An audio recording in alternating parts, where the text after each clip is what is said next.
Thank you Ishika. Hello everyone and happy earth day.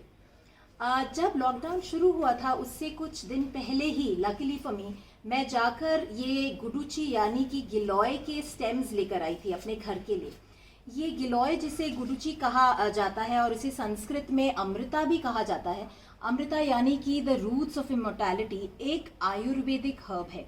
ये जो bell है इसके सभी पार्ट्स, चाहे वो लीव्स हों, चाहे वो स्टेम्स हों, चाहे फ्लावर्स या रूट्स हों, सभी के बहुत थेरेपेटिक मेडिसिनल प्रॉपर्टीज़ हैं, जिसकी वजह से आयुर्वेदा में सदियों से इसका उपयोग होता आ रहा है। ये इम्यूनिटी के लिए बहुत बहुत फ़ायदेमंद है। इसमें ये ना सिर्फ ब्लड को प्यूरिफाई करती है, टॉक्सिन्स को रिमूव करती है, हेल्दी स्किन के लिए ये बहुत ज़्यादा फ़ायदेमंद है।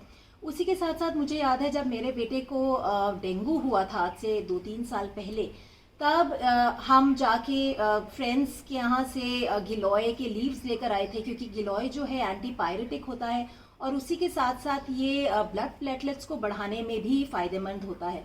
तो मैं अपने बेटे के लिए उसके लीव्स उबाल के उसको ड्रिंक दिया करती थी हर बार। तो इस बार जब मैं ये गिलोय के स्टेम्स लेकर आई तो कुछ तो मैंने स्टोर करके किचन स्लैब पे रखे थे कि मैं इनको छोटा छोटा काट के पानी में उबालूंगी because of its because of its immunity properties. But कुछ को मैंने इस पानी, एक जार में पानी लेकर अपनी टेबल पे रख दिया था because it just somehow fascinated me so much. And अभी इस बात को थोड़े ही दिन हुए हैं कि मैंने देखा कि इसके कुछ स्टेम्स में रूट्स आने लग गए हैं। आप देख सकते हैं इसमें रूट आ रहा है और उसी के साथ साथ कुछ स्टेम्स में ऑफ शूट्स, लीव्स भी निकलने लग गए हैं।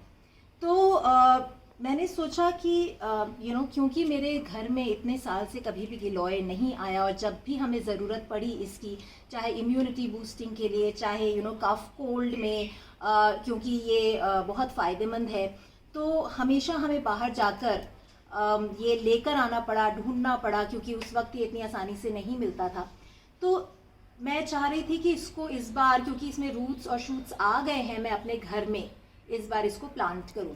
And what a better day than today being the earth day. So I would want to plant giloy in my house today in the presence of all of you and tell you that it is extremely medicinal. आप अगर ये stem है, वो अभी मेरे हाथ में यहाँ एलोवेरा का प्लांट है और ये थोड़ा सा यहाँ पत्ते इसका ये देख सकते हैं आप कि ये पत्ता टूट रहा है और इसमें से कितना सुंदर ये एलोवेरा जेल निकल रहा है और ये अभी मेरे हाथ में लग गया।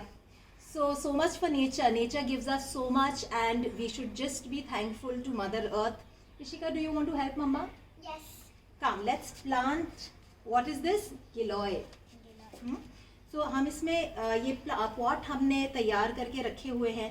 इसमें आप सभी के साथ मैं और इशिका हमारे घर में हम गिलोय प्लांट कर रहे हैं। इसको पकड़ो, इसकी रूट को संभाल के धीरे से नीचे लेके जाओ एंड देन इसके आसपास से मिट्टी इसमें भर दो। हाँ, it's okay, will find its way. इसको पकड़ के रखो और ऐसे मिट्टी से कवर करो। मामा ये वाला करती है, ठीक है?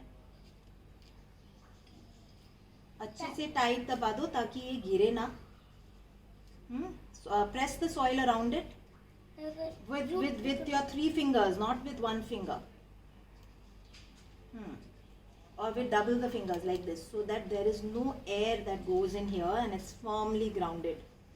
ठीक है? तो ये हम गिलोय जो है पॉट में डाल रहे हैं। जैसा कि मैंने बताया, इसकी इम्यूनिटी प्रॉपर्टी, इम्यूनिटी बूस्टर है ये। फीवर्स को कम करता है, मलेरिया, डेंगू, स्वाइन फ्लू, इन सभी के लिए बहुत फ़ायदेमंद है। उसी के साथ साथ कोल्ड, कफ में हमारे इन्फेक्शंस को फाइट करने में और हील करने में मदद करता है। For people with diabetes it is also hypoglycaemic herb, यानी कि ये आपके ब्लड शुगर लेवल्स को भी कम करने में मदद करता है। So whenever you want to use it, if you're already on any kind of medication, whether it is for respiratory disorders like asthma or diabetes, just do not consume it offhand. Please do it. Please do so in consultation with your health advisor, your doctor, your dietitian, and just understand that there has to be a a correct proportion, correct amount in which you need to use even the naturally occurring herbs. और कई बार ये herbs जो होती हैं, हम जो दवाइयाँ ले रहे हैं उनके साथ भी उनका एक एडवर्स रिएक्शन हो सकता है. तो प्लीज़ जब भी आप कोई भी नेचुरल हर्ब या कोई भी आयुर्वेदिक हर्ब को इस्तेमाल करें, अपने हेल्थ केयर प्रोवाइडर से ज़रूर कंसल्ट करें और उसी के बाद आप अपने जीवन में इन चीज़ों का उपयोग करें. Thank you so much and happy earth day once again.